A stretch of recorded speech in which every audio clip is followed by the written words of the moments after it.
Eh bien, bonjour à toutes et à tous, bienvenue sur ma chaîne YouTube et bienvenue aussi sur ce point météo.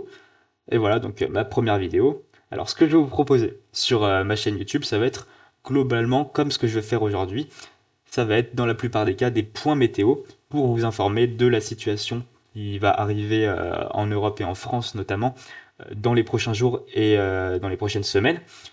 Et aussi de mon côté, ça me permet d'en apprendre plus, d'accumuler de l'expérience, donc il n'y a que du positif.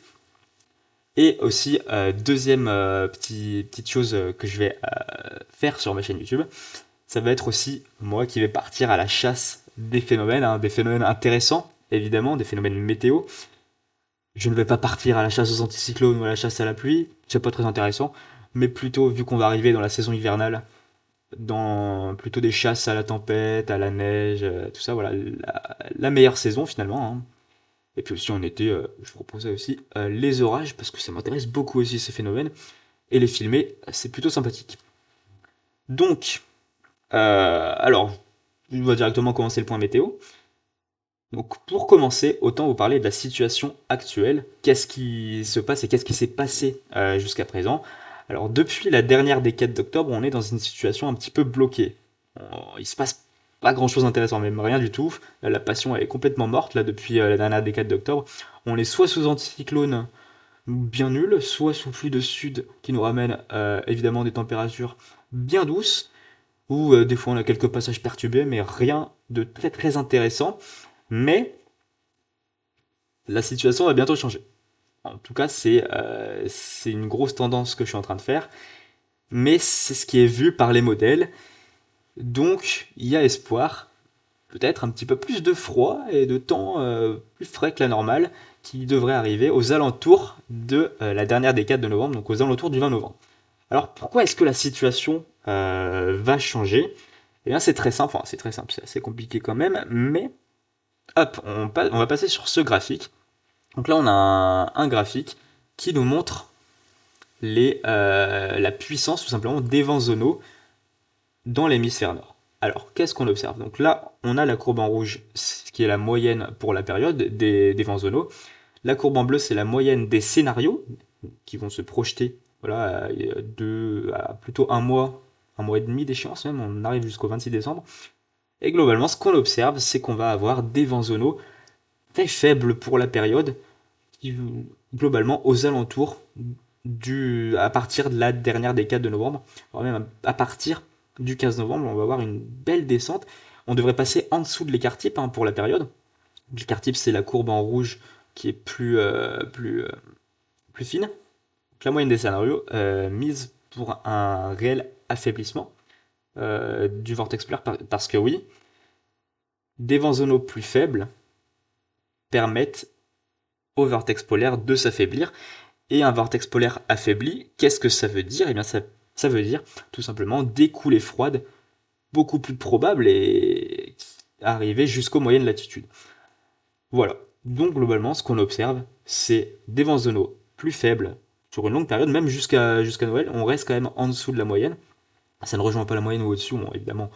Après, lorsqu'on va plutôt du côté de décembre, l'échéance est plus lointaine, il y a une marge d'erreur qui est beaucoup plus probable et possible. On voit bien les scénarios qui vont un petit peu dans tous les sens, entre du moins 20 mètres par seconde et du 50 mètres par seconde. Mais globalement, on a quand même cette tendance à des vents zonaux plus faibles que la normale, qui permettrait donc un vortex polaire plus affaibli et des coulées froides jusqu'aux moyennes latitudes. Alors, cependant, en fait, où est-ce qu'elles vont se produire ces coulées froides? Eh bien, c'est là qu'on a un deuxième paramètre qui rentre en compte, un paramètre extrêmement important, c'est la MJO. Alors la MJO, c'est donc une zone de convection tropicale au niveau des latitudes équatoriales qui se déplace d'ouest en est sur les latitudes équatoriales hein, sur le globe. Donc cette MJO, soit elle est dans les phases 2 et 3 et elle est plutôt du côté de l'océan Indien, soit elle est du continent maritime, donc là on est plutôt au niveau de l'Indonésie et tout ça, soit vers l'ouest du Pacifique. En tout cas, cette MJO, elle se déplace. Et cette MJO, alors certes, elle se situe aux latitudes équatoriales, mais elle a pour effet, en fait, de modifier le comportement des centres d'action à l'échelle hémisphérique. Donc, globalement, tous les centres d'action de l'hémisphère nord sont modifiés en fonction du positionnement de la MJO. Et en Europe, une MJO qui entre dans les phases 6, 7, 8 ou 1, on a des conséquences plus froides, des conditions plus froides en Europe, avec au niveau des centres d'action, une récurrence à des blocages anticycloniques nord-atlantiques qui permettent donc de faire basculer un flux de nord et donc un flux plus froid, notamment en hiver. Donc c'est pour les phases 6, 7, 8 et 1, notamment 7, 8 et 1, et ces trois phases-là qui sont très très intéressantes. En Europe, la phase 6 aussi, quand même pas trop mal. Et ce qu'on observe, donc là c'est la prévision de la MJO en fonction aussi de son intensité, on observe que dans la période, dans le mois à venir, on a une MJO qui resterait plutôt sur des phases 6, 7, 8 et 1, donc sur des phases favorables, avec peu de scénarios qui envisagent, enfin pas la majorité en tout cas, qui envisagent une MJO défavorable. Donc non seulement on a un vortex polaire affaibli, qui permet d'écouler froide aux moyennes latitudes, mais en plus de ça, accouplé de ça, on a une MJO favorable qui permettrait donc à des blocages anticycloniques nord-atlantiques qui permettraient normalement à ces coulées froides de venir directement nous toucher en Europe, hein, aussi en Amérique du Nord, mais ce qui nous intéresse c'est surtout l'Europe, l'Europe de l'Ouest, là où on vit, notre pays, la France, et c'est un petit peu ce qu'on observe sur les modèles. Et globalement aussi, dernière petite chose que j'ai pas précisé, donc cette MJO en fait, l'intensité va être en fonction de la RMM2, ça je sais pas trop. Qu'est-ce que ça veut dire? Mais en tout cas, je sais que plus la MJO est forte, plus l'influence sur les centres d'action en Europe est aussi forte. Donc, reste à savoir, est-ce que cette MJO va être suffisamment puissante? Parce que là, du côté du 10 novembre, on est plutôt sur une MJO modérée, donc il y a quand même des influences, mais pas forcément énormément. Et si cette MJO est revue à la hausse et est prévue plus forte, alors il y aurait plus de probabilité qu'on ait du froid, notamment pour la période de la fin novembre et du début décembre. En tout cas, c'est les grandes tendances. Une MJO favorable. Après, reste à savoir, est-ce qu'elle va être suffisamment puissante? Normalement, ce qui est prévu, c'est que oui, hein, on est quand même au-delà du cercle central, notamment aux alentours du novembre. Après, ça pourrait revenir sur des phases favorables début décembre. On verra bien ce qui va se passer. Là, l'échéance est encore lointaine. Mais voilà, cette MJO aux alentours du 10 novembre qui sera en phase 7, une phase favorable aux. Je me répète beaucoup, mais aux anticyclones nord-atlantiques. Et globalement aussi, dernière petite chose à préciser, à propos de la MJO, après c'est fini, c'est que l'influence, en fait, lorsqu'elle va se positionner en phase 7, la MJO, elle va avoir des influences en Europe. Enfin, les influences ressenties en Europe se font généralement 10 à 15 jours après. Donc ça concorde bien avec la période du 20 novembre, ce qu'on observe sur les modèles. Alors maintenant, on va observer la synoptique. Donc on repasse sur Météo Ciel. Qu'est-ce que je fais? Donc voici la synoptique actuelle. Pas grand-chose d'intéressant. Une fois qu'on va s'approcher de la mi-novembre, donc notamment à partir du 11-12, on va avoir un complexe dépressionnaire qui va venir se situer au large des côtes de l'Europe de l'Ouest. Donc le complexe dépressionnaire, évidemment, il tourne dans un sens anti-horaire. Ça va nous ramener un bon flux de sud bien doux, voire même chaud, hein, on peut le dire. Pour la période, ça va être vraiment, vraiment pas normal, la douceur qu'on va avoir aux alentours, juste avant la mi-novembre avec qui nous propulse donc une petite dorsale anticyclonique sur l'Europe. Il y a des coups de froid d'ici, mais on s'en fout. Et regardez les températures à 850 hectopascales qui vont vraiment bondir une fois qu'on va arriver vers le 12 novembre, avec même localement du 16 degrés, 16-17 degrés à 850 hectopascales. Là, c'est vraiment exceptionnel pour la période. On serait très proche des records, si ce n'est pas qu'on va atteindre des records de température au niveau de la masse d'air à 1500 mètres, hein, peut-être même dans le sud-ouest. J'imagine au niveau des températures au sol, ça va être extrêmement doux, avec du 20, 24, bon, localement plus évidemment, et des nuits très très douces, hein, des nuits à 16, 17, 18 degrés. C'est vraiment pas anodin pour la période, donc le froid, il arrive pas du tout pour la mi-novembre, et il arrive un petit peu après. Donc regardez un petit peu ce qui va se passer.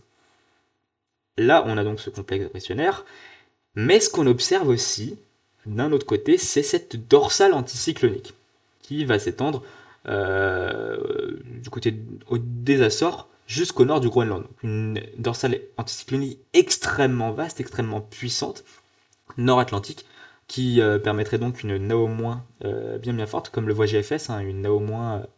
Voilà, on a de l'anticyclone à 1070 hectopascales, donc là on a une NAO- XXL, hein, si je peux me permettre.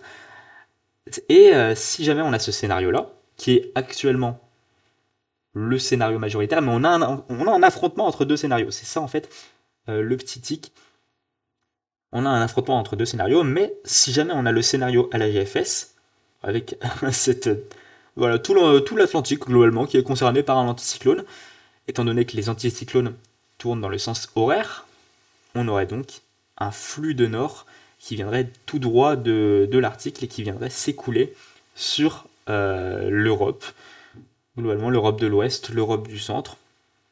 C'est le scénario de rêve, évidemment, hein, qu'on aimerait tous voir, avec ce flux de nord qui viendrait débouler sur l'Europe avec un refroidissement de la masse d'air. On était à 16 degrés à 850 hectopascales le 13-14, et puis là, ensuite, on repassera sous voilà, une situation un petit peu plus hivernale, hein. On arrive quand même bientôt début décembre. Il serait peut-être temps d'avoir à nouveau ce genre de synoptique.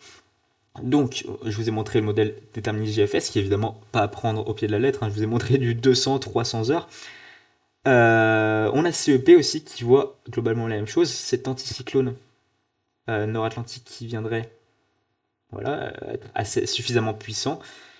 Il permettrait ensuite, hop, une petite coulée froide. Alors pas dans le même contexte que GFS, là on serait plutôt sur de l'air continental, de l'air polaire continental. Et j'imagine sur CEP du coup la masse d'air elle sera beaucoup, wow, la masse d'air sera vraiment beaucoup plus froide. Tac.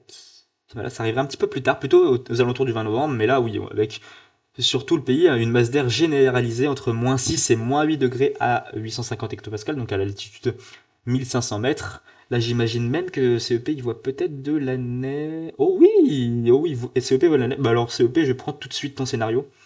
Voilà, conflit neigeux sur tout le pays, sur, tout le quart, sur toute la moitié nord du pays, de la neige en montagne, voilà, tout ce qu'on aime. Mais il y a quand même des divergences actuellement entre les scénarios, et je vais vous montrer, c'est pour ça que je vais vous montrer le scénario du modèle IA, qui lui, malheureusement, ne voit cet anticyclone en fait s'affaisser un petit peu au milieu de l'Atlantique, au sud du Groenland, et ça permettrait au système dépressionnaire du côté de l'Amérique, des États-Unis à l'est, de vouloir rejoindre les systèmes dépressionnaires plutôt situés sur l'Europe de l'Ouest, et du coup on aurait plutôt un flux océanique selon ce scénario. Flux océanique, peut-être des tempêtes, on essaie de voir un petit peu de positif, mais rien de très hivernal, hein. On serait plutôt sur un temps pluvieux, très pluvieux, et avec des températures dans les normes.